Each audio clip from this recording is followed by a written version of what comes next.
Right. Okay, good morning, everyone. Just waiting for a few more to join. Let's just have a look what we got. Excellent. Welcome. Let me just set up this webinar to start with. Thanks for joining. This is a webinar which has been led by Andy McGowan at Focus Group. And Focus Group are our telecoms additional services partner here. It's been a while, actually, Andy, since we've done one of these, so it'll be good to kind of find out what's going on in your world at the moment and how it obviously benefits introducers on this call and generally across the channel. Just for introducers out there purpose, if you have any questions along the way, if you could limit them till the end, there will be a Q&A session after this, and we will potentially be done by obviously midday, just to manage expectations. Also, you don't need your videos on, but if you can mute yourselves, that would be really useful as well. We are also recording this session, so you can kind of listen again on repeat at any given time once we put it on your portal. Let me also just on the call, I've got Joanne Lyons, who's our program manager, and Keely Spur, who's our channel support. So we are here taking and just being here if you need us. But let me introduce you to Andy McGowan. So Andy, over to you. Thanks, Jeff. Morning, everyone. Hope you're all well. So I will fire off. Can everyone see the screen okay that I'm sharing? Perfect. Good stuff.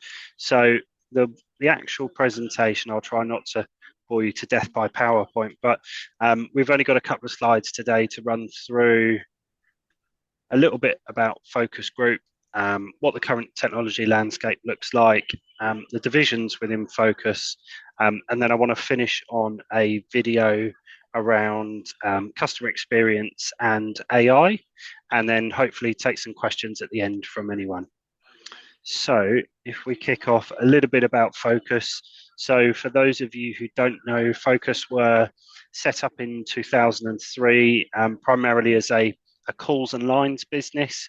So back in the day, before BT Openreach deregulated, all you were able to do was provide the call charges. And Chris and Ralph set the business up, very successfully onboarded lots of customers, and kind of grew that base of customers really quickly. From then, Openreach and BT deregulated, and we moved into more of a technology business. So we were able to provide the line rental, providing phone systems, and I guess on to kind of where we are today.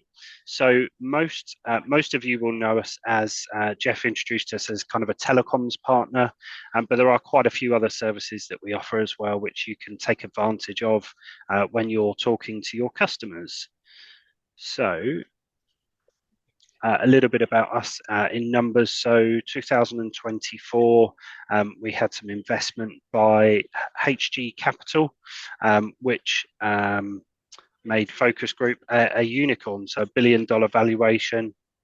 And HG are very much a kind of a technology backer within the private equity space.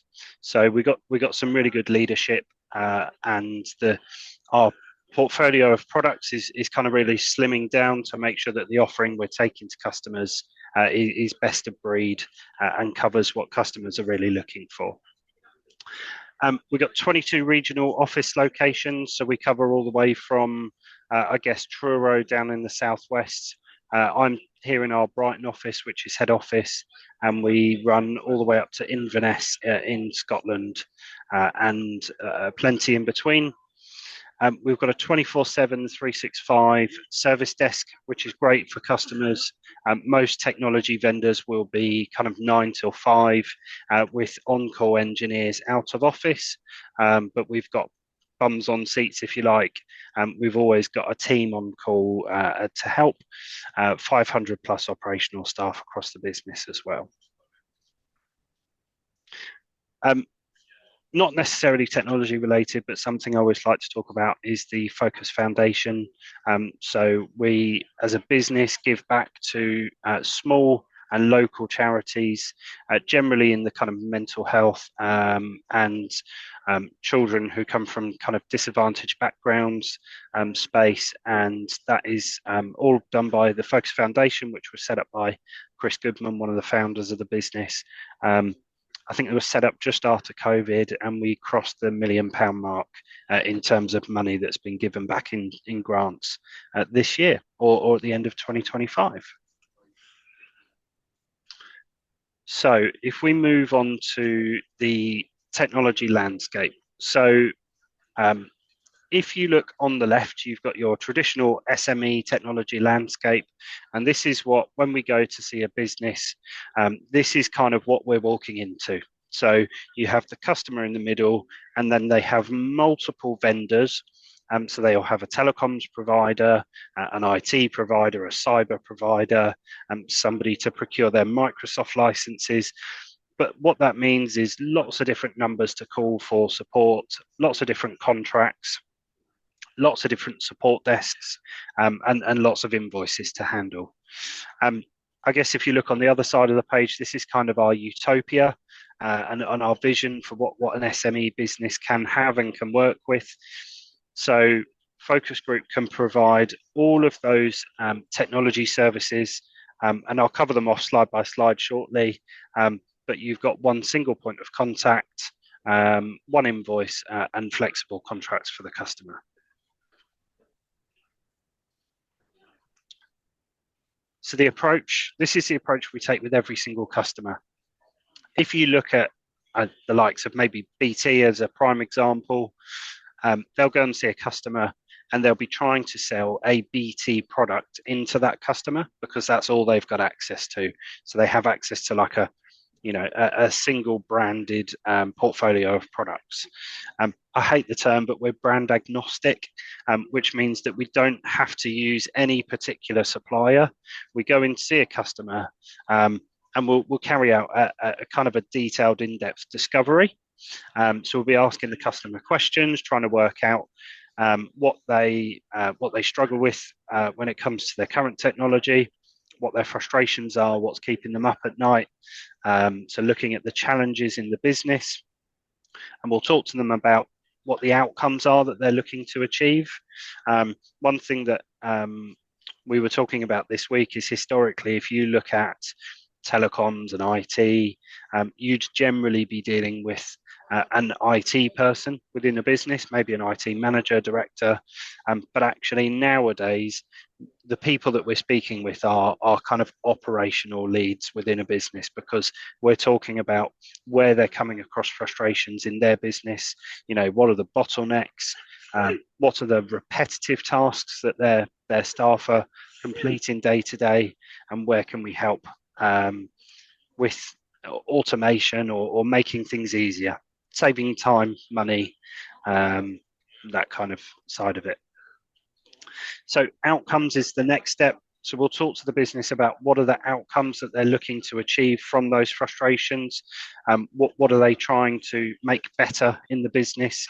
And the solution is kind of the last point. So a lot of vendors will go in with a solution in mind. We're going into a business, carrying out a detailed review, and the solution is proposed based on the frustrations and what they're trying to achieve. So onto some of the slides kind of in the product categories. And as IAs for the last few years, you'll have known us for probably the first three or four slides here. So connectivity underpins every business in the country. It's the broadband connection within the business, whether that's just a sort of standard fibre broadband, a dedicated fibre leased line, satellite, you know, Starlink, for example. We can provide all of these solutions. You, as a business, if you're talking to a customer who's having internet dropouts, you know, if their internet is slow, it's causing problems for downloading documents, uploading files, making phone calls, we can certainly help with that. And a couple of customer success stories. So on the right-hand side, what we've kind of compiled is some well-known brands that we look after within each of these categories, so that when you're talking to your customers, you can mention that Focus are looking after these businesses, which should hopefully instill a bit of confidence in the ability and the capability of the product. Voice. So this is your traditional telecoms, your phone lines, your phone systems. Obviously, we've got the big switch off happening, which hopefully most of you know about. BT are switching off the traditional PSTN network. It was meant to be 2025. Openreach BT have pushed it back. They're saying it's end of 26, early 27. I have no doubt that will be pushed back even further. But it's very much reliant on connectivity. So until the connectivity is up to scratch for a business, there's no point moving to an internet-based solution, because you will have problems with your voice traffic. And again, some stories here on the right. I guess if I was to say one thing about the voice side of things, we go to market with about 17 different solutions. So if you take hospitality, for example, which is a vertical we sort of specialize in, most hotels will have either a 3CX or a Mitel solution. We've got products that are specific to doctors' surgeries and healthcare. So if you're talking to a surgery who's struggling with, too many people are calling in at 8:30, when the call line opens, we can help with the queuing system, and we can, queue calls in the cloud. We can hang up the call and then call the customer back when the next receptionist is available. All that kind of good stuff to free up the receptionist time. And kind of lots of products in between. So about 17 different solutions, but each has got its kind of sweet spot in the right industry. So I think you can be reassured we're never going to be going into one of your customers and saying, this is the product that you need. It's all about a fact find and working out what the customer's problems are, what they're struggling with, and what we can help with.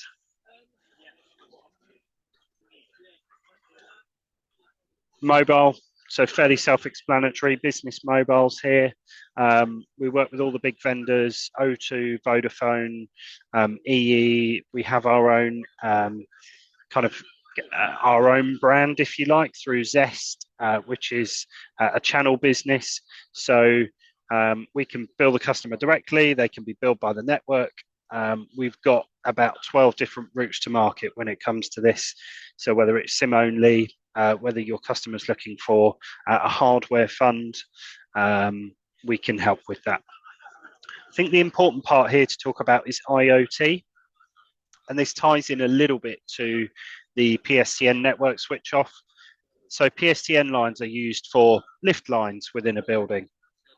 They might be used for alarm lines, fax lines.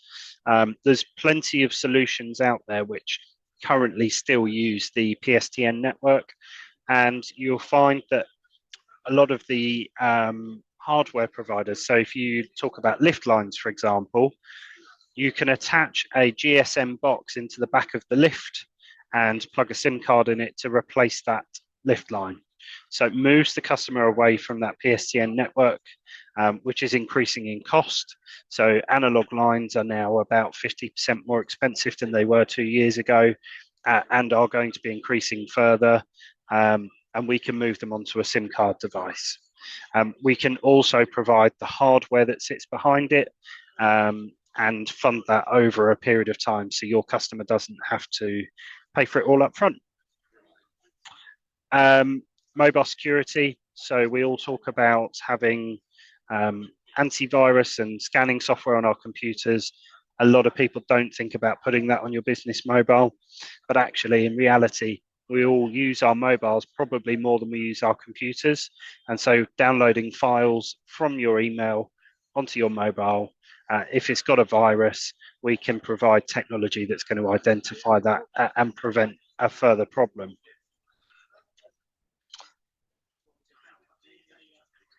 IT services. I guess this one falls into two parts. You've got hardware supply, license supply, and the kind of support piece to wrap it all around. To the hardware and the licensing, whether that's Microsoft 365, whether it's antivirus. We can put some technology onto the customer's PCs, which will monitor the device, check for patches and updates, and automatically roll those out to the customer. We can provide a support wrap, so they've got access to our in-house support desk if they need, username, password resets. If they need, I guess, like an audit of their network. So quite often when we're talking to a business, we'll hear them saying, I've got, 50 computers across the business, and I don't know how many of them we're going to need to replace over the next 12 months. So it's not very helpful for budgeting. We can roll out some software and it will scan every device on the network, and it will come back with an amber, green, and red traffic light system warning. So it'll tell you red is technology that you need to update now. Amber is technology that is coming up over the next 12 months. Green is technology or hardware that's actually in a really good space. So it really helps businesses, not only with budgeting, but making sure they're secure as well.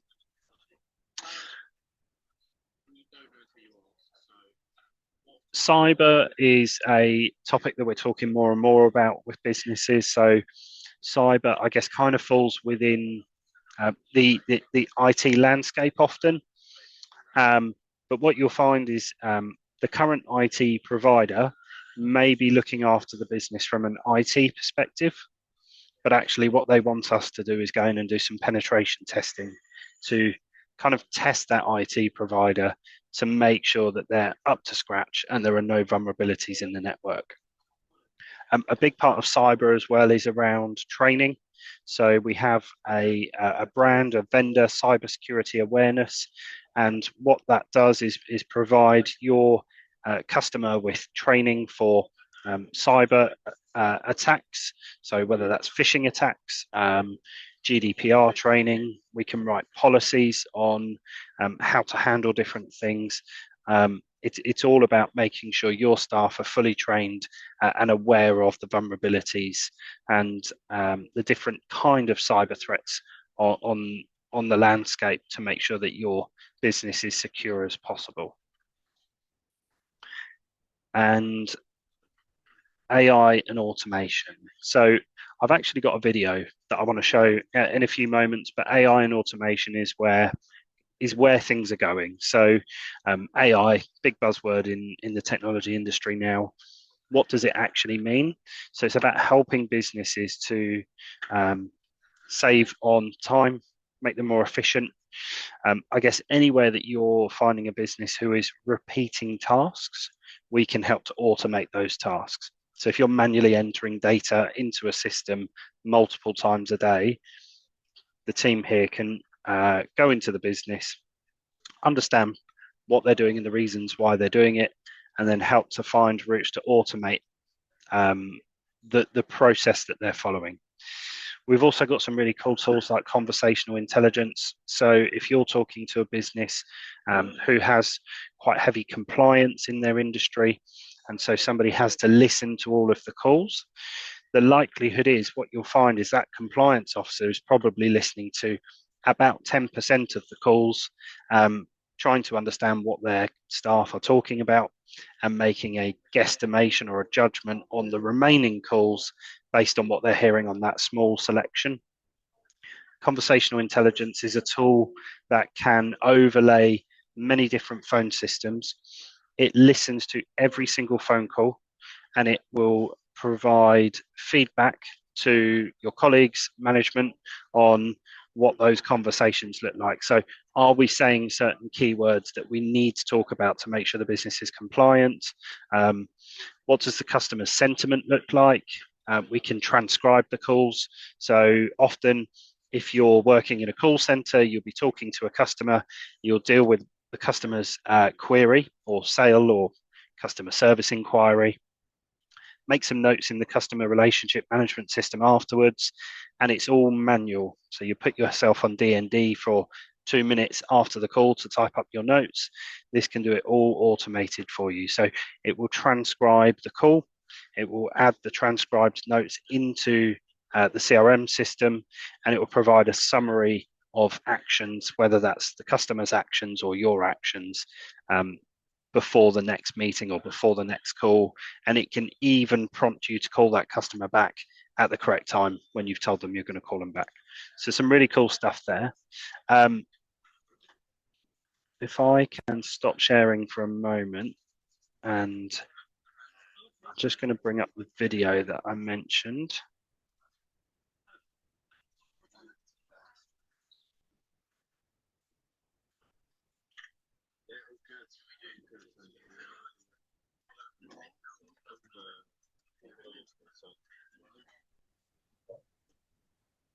So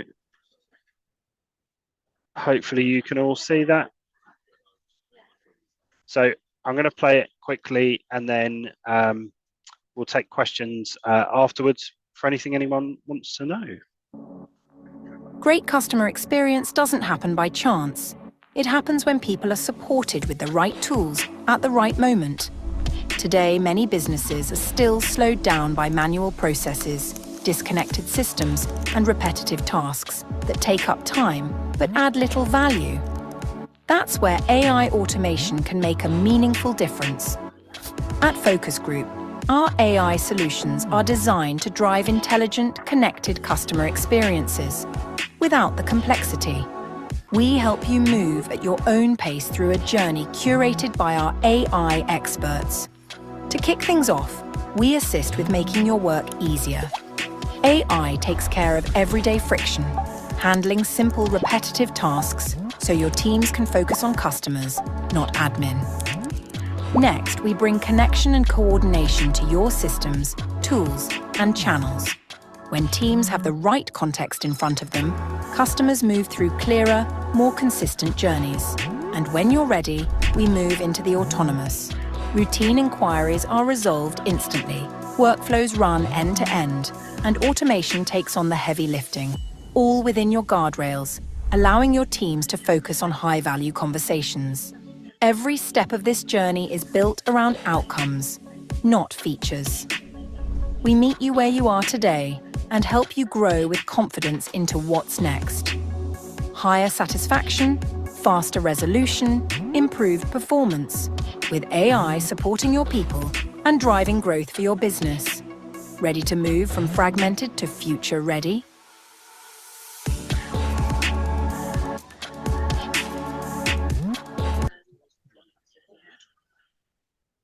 Perfect.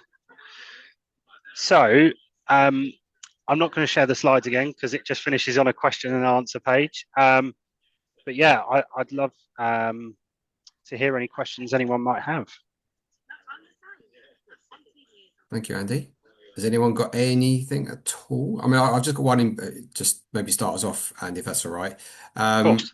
Obviously, when we first initially partnered with yourselves back in the day, with the options were far less than they are now. Yes. I know we mentioned telecoms as being kind of the conduit, but it really is the connectivity, isn't it, for a business? Yeah, definitely. Connectivity is so important. Without the right connectivity, it kind of underpins everything. So if you go into a business who has bad broadband, the chances are they're going to struggle with, downloading invoices or taking card payments, because card machines now work off the internet. Making phone calls. So this conversation we're having today is using the internet. If you have TV screens up on the wall with advertisements, that all runs on the internet. It's kind of the backbone of every business. I think the good thing is, often if you're talking to customers, you will hear them saying, "My internet's really bad," and Openreach haven't got a better product in the area. So we work with quite a lot of what we call altnets, or alternative network providers, who can actually roll out fibre in locations where Openreach haven't rolled out fibre. So it's really helpful for those businesses who are struggling. Okay, great. And again, I think there's a lot of content within those slides, and yes, Jason, we will be Yes. putting these slides out for everyone to see. They'll be on your portal. But I suppose it's how it relates to maybe some of the smaller opportunities as well, because obviously looking at the landscape you just showed there, Yeah. for the larger businesses, obviously that is potentially comes into play, but obviously for the smaller businesses, that Yeah. also features as well, but maybe in a slightly different guise with Yeah, that. definitely. I mean, even if you take a high street business, a little cafe as a prime example. So in a cafe, they have various things. So they've got a till which will run on the internet. Often when you go into bars, restaurants, cafes, you can scan a QR code and order your food, and that automatically appears on the till, and it sends the order to the kitchen or to the staff so they know what you've ordered. If you haven't got good connectivity, that's not going to work. It's kind of two-pronged as well, because if you offer Wi-Fi to your guests, your visitors, in that setting, to allow them to use the QR code to order the food to make everyone's lives easier, if you haven't got Wi-Fi and there's potentially not a very good 4G, 3G signal, everyone's going to struggle. So connectivity really does help every business, no matter how big or small. Right. Just another question I was going to ask. So, from an introducer's point of view, when they Yeah. are speaking to a customer, obviously, short of having a list of all the services that are on offer, what is the information that you require initially, really, to kind of get a good starting conversation? Or is there anything else that partners can kind of, list down that a business Of course. might be looking for? What's the trigger words that we So I think might find that? I think telecoms is a good in for us. So if we're talking to a business, we're probably not going to call them up and talk about their IT support contract, because it's a bit of a boring conversation. You want to talk about the stuff that they might be having problems with day to day, is causing them a headache, and it gets us a foot in the door. So we'll take care of the rest. So all the guys here on the team, when they're reaching out to your customers, they'll be asking kind of really deep questions to understand what the customer's frustrations are across all of these product sets. So if you send an inquiry through for, the customer's phone line that's coming up for renewal in the next couple of months, we can definitely help with that. But we'll absolutely have that conversation about the other services as well. I guess a good talking point is cyber at the moment.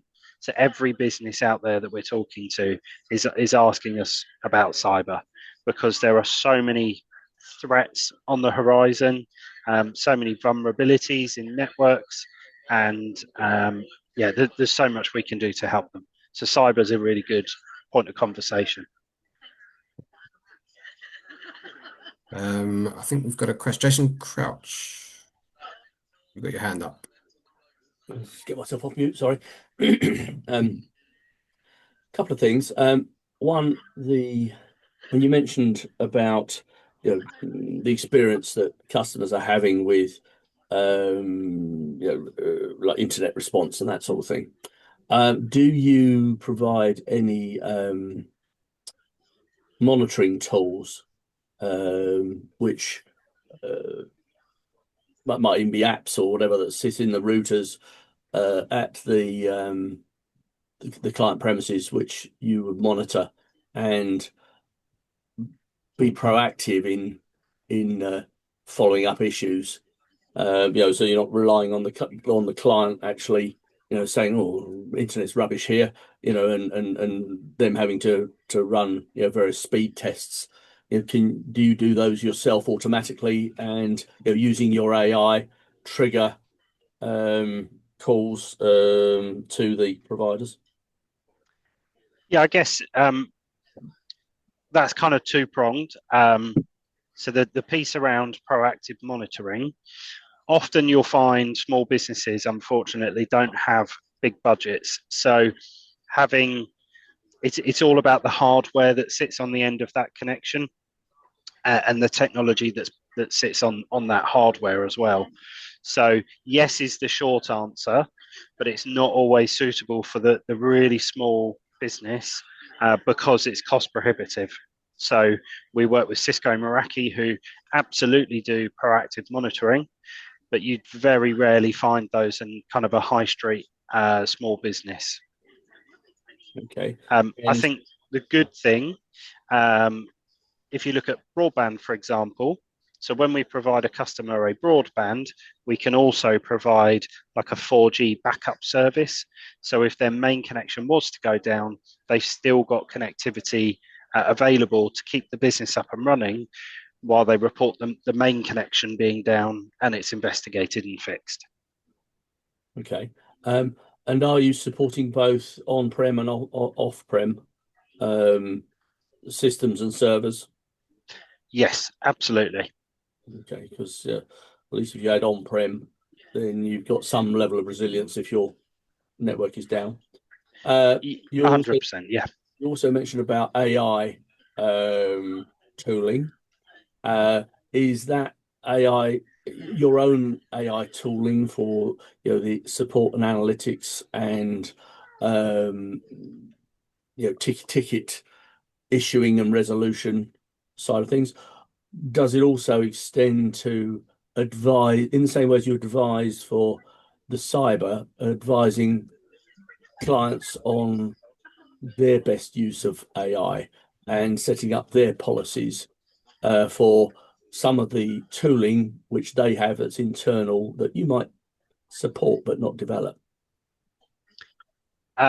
Yes, hopefully I'll try and answer all of your questions there. So if you look at our ticketing system, we use a solution called ServiceNow, which is the leading ticketing platform in the technology market. So customer raises a ticket, we have AI embedded, or we're going through the rollout of embedding AI into ServiceNow.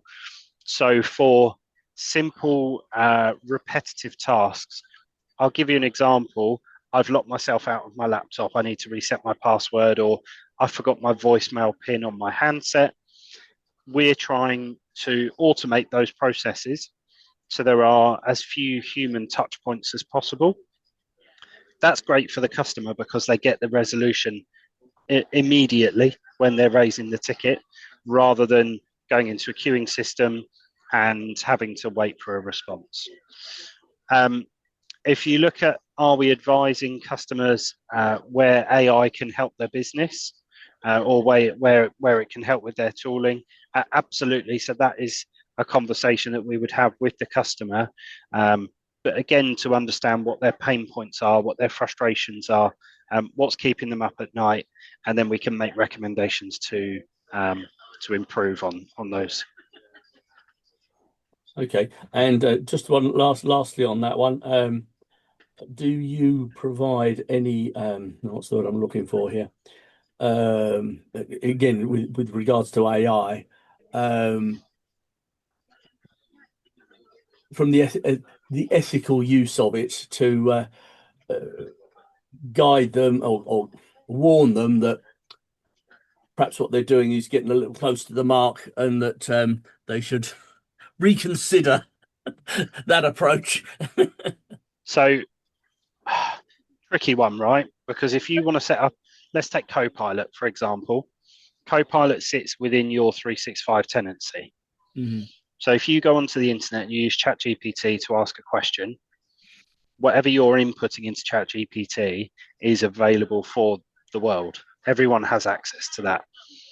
Whereas Microsoft Copilot, if you use Microsoft 365 for your emails, your SharePoint for your files, OneDrive for your personal files, you can reference all of those with Copilot. And whatever you're putting into Copilot has guardrails, because we've set those guardrails to say these people can reference these things. So, prime example, you don't want one of your members of staff being able to ask Copilot, what's the salary of the executive leadership team this year? And then Copilot can go and look at all the different files that it might be available in accounts, for example, and can see that sensitive information. So guardrails are really important. And when we're onboarding a customer, we're going to help them through that process and kind of guide them and understand what are these guardrails? What do they look like? Who should have access to certain data? Who shouldn't? And that's really important when you're setting it up. The flip side of that, Jason, I guess, is we can't see what you're typing into your Copilot. So that's on you as a human to be a bit ethical and careful with what you're writing, right? But I'm also conscious that many of these small businesses don't fully understand, where they could be going wrong, and may be thinking, oh, this could be good for my business. I mean, look at the recent Grok examples, for example, that have been in the news yesterday. But and perhaps they need a little bit of warning before they go too far down that road. So that's not a good road to go down, because you're ethically you're going to be transgressing thresholds. Okay. Can I just interject? I think, Jason, we could talk for hours on this. I'm sorry. No. It's all good, but I think what it comes down to from an individual business is having that understanding of what they actually need their IA to do in the first place. As I say, nothing's ever fail safe, is it? Unfortunately, in the world of technology. But it's trying to guide them. Help them understand what they don't know. Yeah, exactly. Yeah, and I think again, it's getting that conversation going initially to understand what they need.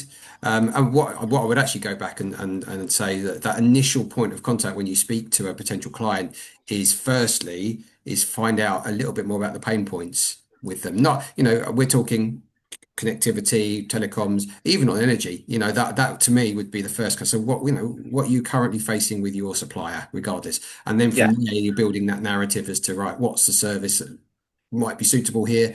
You pass it accordingly. But I think, Andy, just going back to what an introducer potentially can help with the process to get going is fact find, maybe. 100%. If it's AI specific, I'd be asking, what are the repetitive tasks that you're going through in your business every day? What would you like to automate? Like, what's going to make your life easier, save you time, money, effort? Yeah, I agree. Thank you, Andy. Hope, you've got your hand up as well. If you'd like to unmute yourself.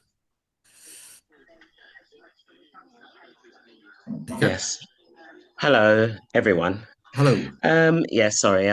This question might be a silly one because I'm new, so I'm not really sure. No. But you mentioned there was a single point of contact and there'll be one invoice for all of the services. Where does energy fit into that? I can take that one, Hope. So in the commercial space like this, there isn't really a crossover with regards to connectivity and telecoms and energy. Energy is separate. So if you've got a client that's interested in energy, obviously full power, that's our main remit, I suppose. That's what our thing is. But if it's a telecoms or connectivity, that will then go over to Focus Group, I suppose, as an additional service supplier, and they will deal with the connectivity side. There's never a point, and I maybe tell me if I'm wrong, but I'm assuming you're thinking about utility warehouse, that kind of initiative where you have one bill and it's got everything in. That's a domestic market. We don't touch that. Commercial's different, so there isn't a crossover. Okay. Because in theory, we're not a supplier. Full Power isn't a supplier. We're a consultancy that looks after, has access to most of the suppliers in the commercial sector. So we're not actually supplying energy. We are putting the client with a chosen supplier. I understand. The same with Andy here at Focus Group. You're the telecoms connectivity, that all goes under the one banner, but it doesn't cross over with energy on that. Okay, that's clear. Thank you. No worries. Is there any other questions at all, just regards to the services that Andy spoke about? No. I mean, if there's not, Tim has a question. Oh, sorry, Tim. Didn't see your hand. Apologies. Right. Thanks, Jeff. Thanks, Andy. I guess maybe a question for Jeff. How do we log an inquiry for Andy? Is it on the portal or is it on your portal? Yeah. So if you go and submit a lead as you would do normally, add a lead, you just tick the box for at the moment it's telecoms, and maybe that's something we need to change to connectivity or whatever. But that's something we need to look at. But if it's got a phone link to it, then a little image, then you go through Great. the portal that way. Thank Just you. add as much information as you can, like you would do an energy lead, because again, that's quite helpful when we're, when Andy and the Definitely. team are communicating with the client. Sally, Hi. Hi. My camera is so dirty. I'm so sorry. Do you offer computer cleaning? Because that's something that was only. Do you guys do the actual point of sale like little machines? No, we don't. Okay. That's something we don't do. Okay, that's the answer to that question. Thank you so What much. should I say yet, Andy? Is that something that might be on the horizon? Or I have a feeling there is a third party vendor we're looking at for that. But I know it's something that Focus have looked at for a few years now. There's an awful lot of compliance and regulation in that particular industry. So it's FCA regulations, isn't it? Yeah. Yeah. Okay. No problem. Thank you. Okie dokie. Anyone else? For anyone else? No? Okay. Well, that's great, Andy. Thank you for your time today. No problem. We Thank will you. circulate that information. This video will be available for many to listen again, I'm sure, and watch. But if any of you have got questions that will come past this webinar today, and you think, oh, I forgot to ask that, then please just send an email to myself or Joanne, whoever your program manager is, and we will get that through to Andy and team. So yeah, thank you for your time today. thank you. Thank you. Thanks all. Cheers. Thank you very much. Cheers, Thank you. Andy. Thank you. Jeff. Cheers. Thank you very much.